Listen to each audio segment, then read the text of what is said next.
Hello दोस्तों, कैसे हैं आप लोग। एक बार वापस से आपका स्वागत है मेरे चैनल में। आज हम आपके लिए लेके आए हैं जो हमारे इंटरनेशनल रिलेशंस की सीरीज चल रही थी। इसके अंतर्गत हम संस्थाओं के बारे में देख रहे थे और संस्थाओं के बारे में आज हम बात करेंगे एक नई संस्था के बारे में। और संस्था हमारी G77, एक ग्रुप ऑफ 77 के बारे में बातचीत करेंगे। तो ग्रुप ऑफ 77 के बारे में शुरू करते हैं। ग्रुप ऑफ 77 क्या है? तो ग्रुप ऑफ 77 संयुक्त राष्ट्र के भीतर विकासशील देशों का एक सबसे बड़ा अंतर सरकारी संगठन है।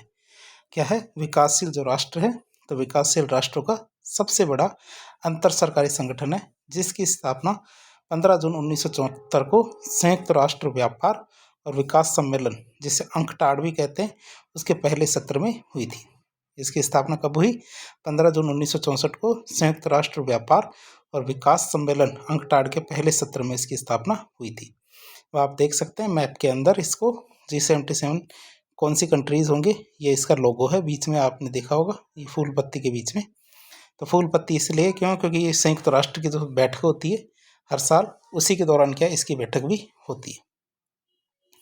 अब इसके अंदर देख सकते हैं आप, दक्षिणी अमेरिका पूरा का पूरा है, पूरा अफ्रीका, ये एक तरह से ये एक लाइन मान लीजिए। इस लाइन के नीचे नीचे वाले सारे राष्ट्र इसके अंदर आ रहे हैं। कोई मुश्किल ही होगा, जो ऑस्ट्रेलिया है इसको छोड़ दीजिए, नहीं तो सारे राष्ट्र इसके नीचे नीचे है। मतलब उत्तरी अमेरिका का कोई राष्ट्र नहीं है, यूरोप और उत्तरी एशिया ये वाले सारे राष्ट्र इसके अंदर नहीं है। तो इसके अंदर विकासशील या अविकसित राष्ट्र है, उनको शामिल किया गया है ताकि उनकी आवाज़ मजबूत हो सके और वो अपना विकास कर सके। बात करें स्थापना की, तो स्थापना के समय क्या इसमें कितने सदस्य थे? इस स्थापना के समय इसमें 77 सदस्य थे, लेकिन आज कितने हो गए? 134 सदस्य इसके अंदर हो गए। जब इसकी स्थापना की गई थी तब इसके अंदर 177 सदस्य थे, लेकिन आज की हालत में इसमें 134 सदस्य है। यह एक संगठन क्या वैश्विक आर्थिक विकास संबंधी जो नीतियां हैं, क्या यह संगठन क्या वैश्विक आर्थिक और विकास संबंधी जो नीतियां हैं उनमें विकासशील देशों के सामूहिक हितों का प्रतिनिधित्व करता है। यह संगठन क्या करता है? वैश्विक आर्थिक विकास संबंधी जो नीतियां होती हैं उनमें विकासशील देशों के सामूहिक हितों का प्रतिनिधित्व करता है। बात करें G77 की स्थापना और उसकी ऐतिहासिक पृष्ठभूमि के बारे में।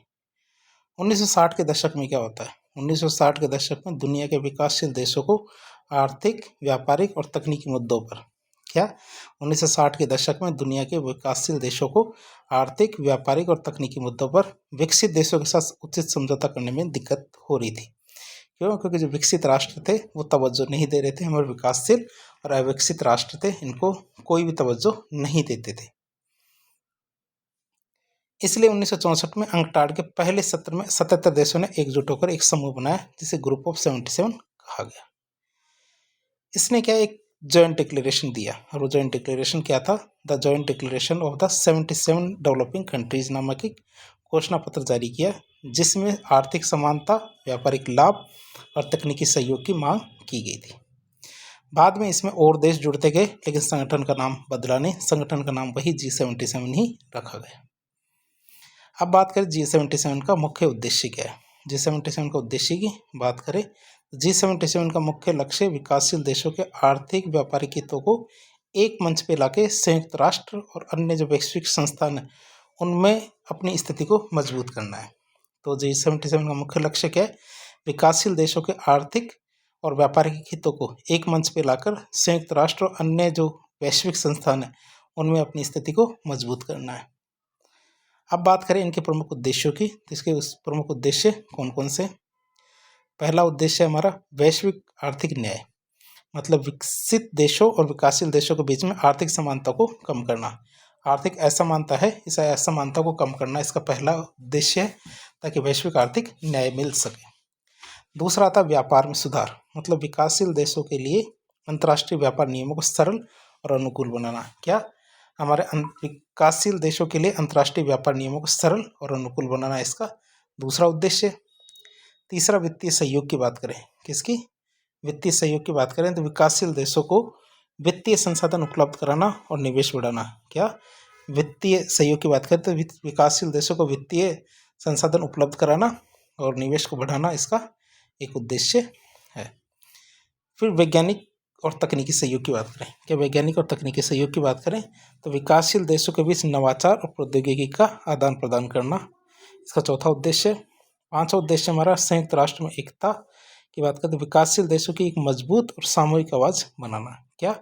विकासशील देशों की एक मजबूत और सामूहिक आवाज बनाना इसका पांचवा उद्देश्य है। तो इस तरह हमने देखा जो G77 के प्रमुख उद्देश्य क्या है। वैश्विक आर्थिक न्याय, व्यापार में सुधार, वित्तीय सहयोग, वैज्ञानिक और तकनीकी सहयोग और संयुक्त राष्ट्र में एकता। अब हम बात करें G77 की संरचना और कार्यप्रणाली की। G77 की कोई स्थायी सचिवालय नहीं है। क्या G77 का क्या कोई स्थायी सचिवालय नहीं है? तो फिर क्या है सचिवालय नहीं है तो, बल्कि इसका नेतृत्व क्या हर साल बदलता रहता है। मतलब जो साल इसका जो देश क्या इसका क्या कहते हैं, जिस देश के अंदर ये इसके सम्मेलन होता है वही इसका अध्यक्ष बन जाता है। फिर अध्यक्षता की बात करें तो G77 का अध्यक्ष हर साल बदलता रहता है और इस संगठन के एजेंडे को संचालित करता है कि इस साल किस मुद्दे पर चर्चा की जाएगी। ये कौन डिसाइड करता है? ये हमारे अध्यक्ष के द्वारा ही तय किया जाता है कि किस मुद्दे पर चर्चा की जाएगी। फिर अध्यक्षता क्या क्षेत्रीय आधार पर घूमती रहती है, एक साल एशिया, फिर अफ्रीका, फिर लैटिन अमेरिका। तो इस तरह अध्यक्षता चेंज होती रहती है।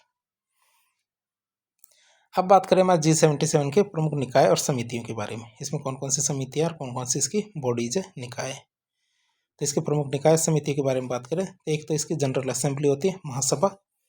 तो संगठन का मुख्य कार्य, मुख्य निर्णय निर्माण कर निकाय कौन है? जनरल असेंबली या महासभा, जिसमें सभी सदस्य देश शामिल होते हैं। जो सदस्य देश होते हैं वो इसके अंदर शामिल होते हैं। फिर अध्यक्षता या चेयरमैनशिप की बात करें तो हमारा प्रत्येक वर्ष क्या है एक सदस्य देश G77 का अध्यक्ष बनता है। हर साल क्या है सदस्य देश क्या G77 का अध्यक्ष बनता है।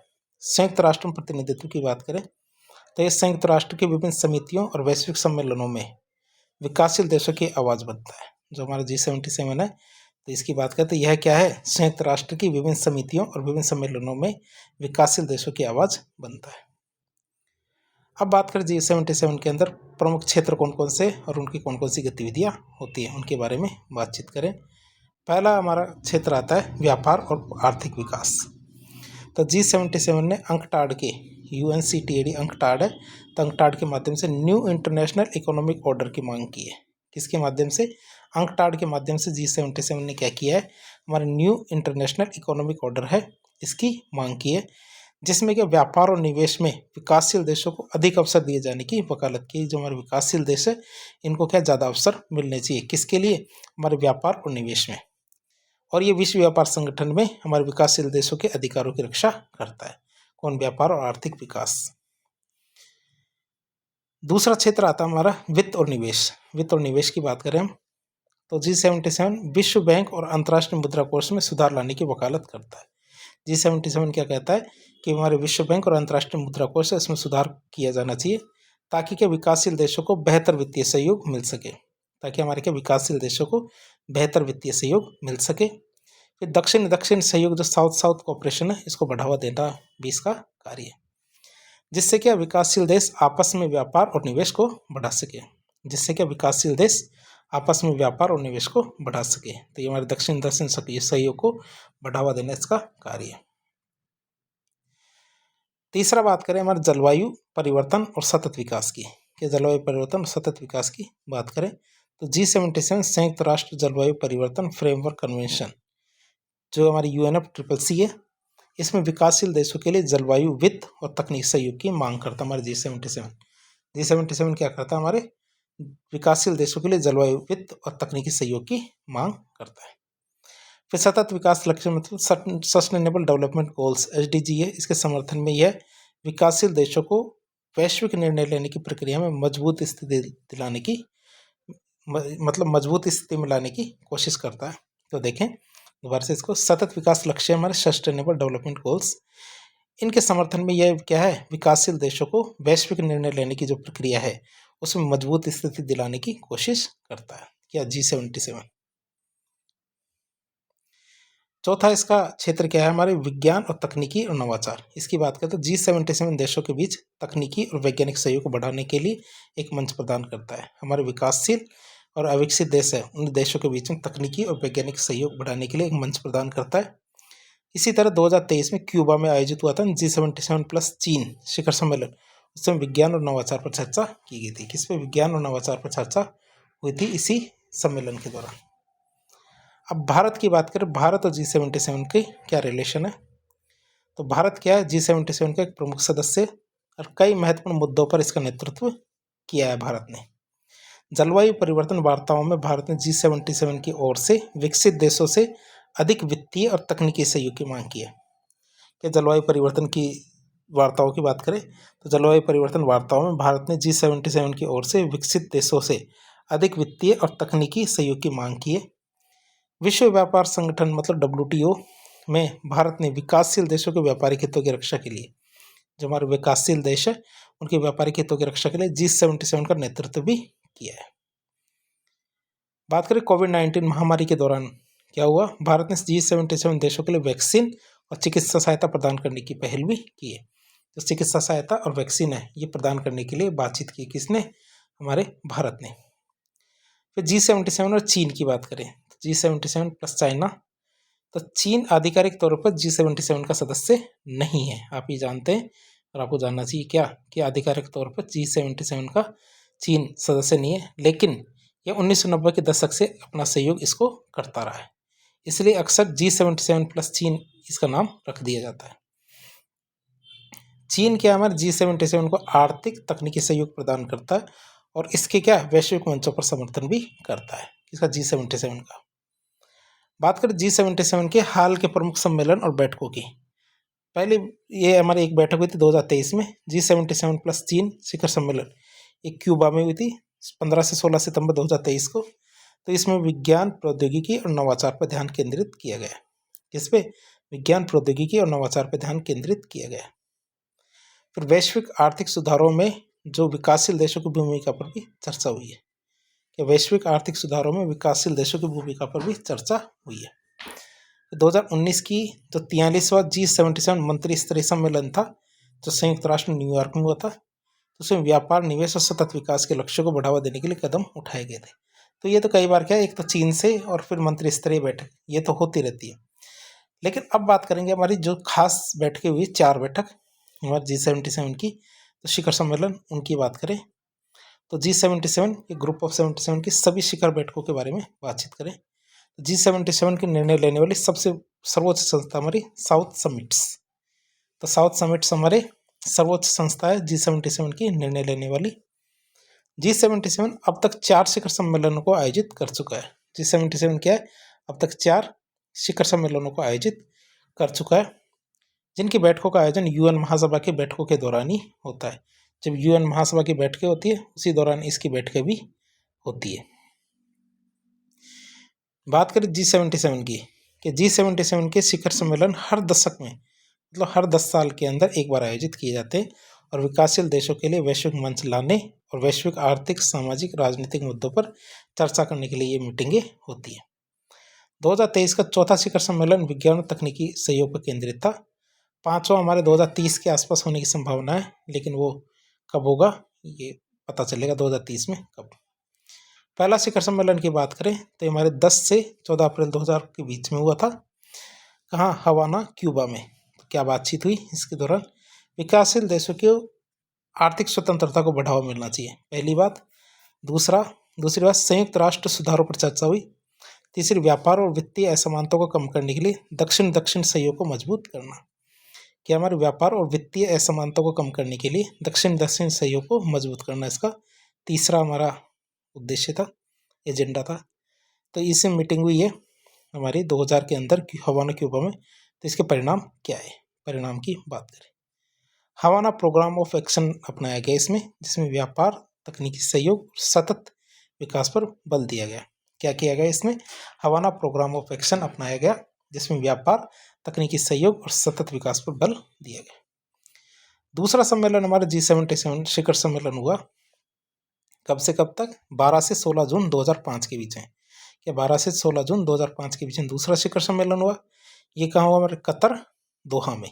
दोहा, कतर में हमारे दूसरा शिखर सम्मेलन होता है।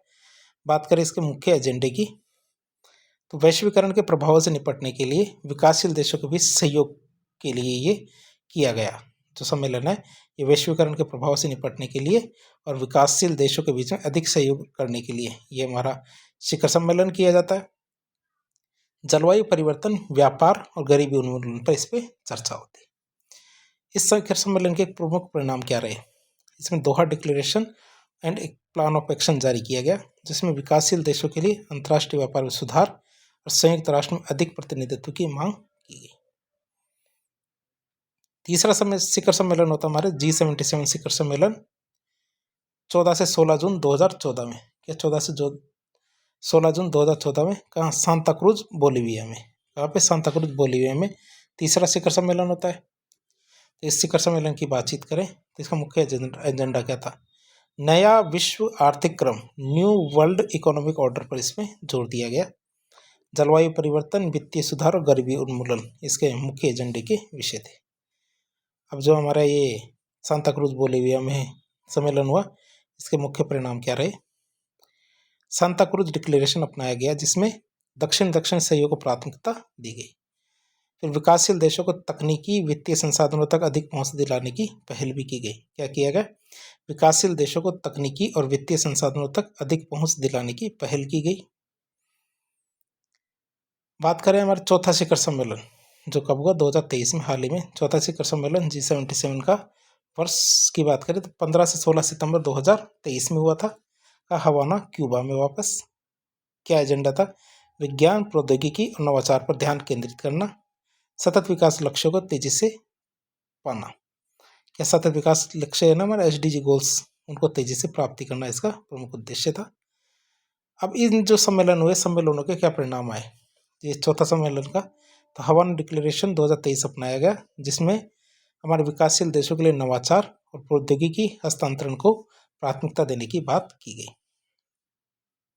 संयुक्त राष्ट्र महासचिव एंटोनियो गुटेरेस ने विकासशील देशों के समर्थन में भाग लिया था। तो G77 हमने देख लिया। अब G77 का ओवरऑल यदि विश्लेषण करें तो क्या निष्कर्ष आता है? G77 विकासशील देशों के आर्थिक, व्यापारिक और जलवायु परिवर्तन से जुड़े हितों की रक्षा करने वाला सबसे बड़ा संगठन है।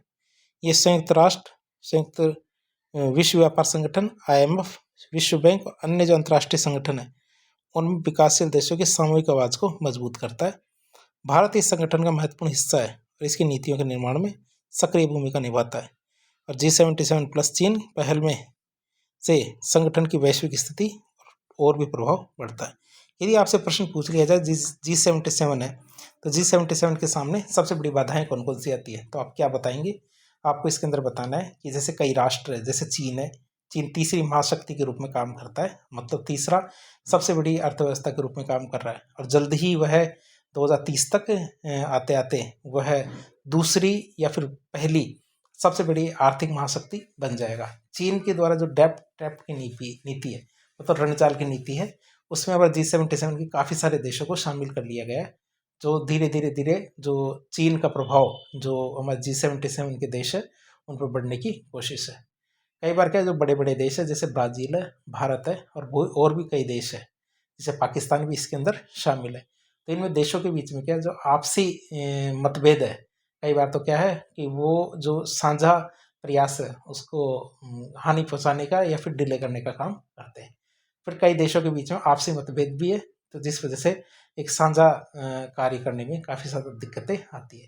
फिर अलग अलग देशों को इसमें शामिल किया गया है, जैसे कई तो बड़े बड़े देश है, कई हमारे जो द्वीपीय देश है, तो इनके मुद्दे भी अलग अलग हो सकते हैं। इस वजह से क्या है कि एक साझा जो प्रयास होता है किसी भी मुद्दे पर वो करना काफ़ी ज़्यादा मुश्किल होता है।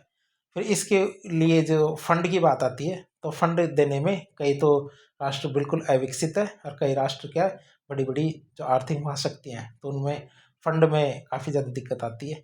और फिर प्रभुत्व की भी बात आती है, जो वैश्विक परिदृश्य में कई देशों का प्रभुत्व, जैसे ब्राज़ील है, चीन है, भारत है, तो ऐसे देशों का प्रभुत्व काफ़ी ज़्यादा है। तो कई छोटे छोटे देश है उनकी आवाज़ काफ़ी ज़्यादा सुनी नहीं जाती, जैसे अफ्रीका के देश है। तो ऐसे करके इस संगठन को काफ़ी सारी चुनौतियों का सामना करना पड़ रहा है, इसीलिए ये ज़्यादा सफल नहीं हो पाया। लेकिन फिर भी यह जो वैश्विक परिदृश्य में जो विकासशील और अविकसित देश है उनके लिए एक बड़ी आवाज़ के रूप में कार्य कर रहा है। तो आपको इस तरह से एक आंसर बिल्टअप करना होगा G77 के लिए। इस प्रकार हमने आज G77 के बारे में देखा। तो इस प्रकार के इन्फॉर्मेटिव वीडियो देखने के लिए हमारे चैनल से जुड़े। वीडियो यदि पसंद आए तो वीडियो को लाइक करें, चैनल को सब्सक्राइब करें, अपने दोस्तों के साथ शेयर करें। धन्यवाद।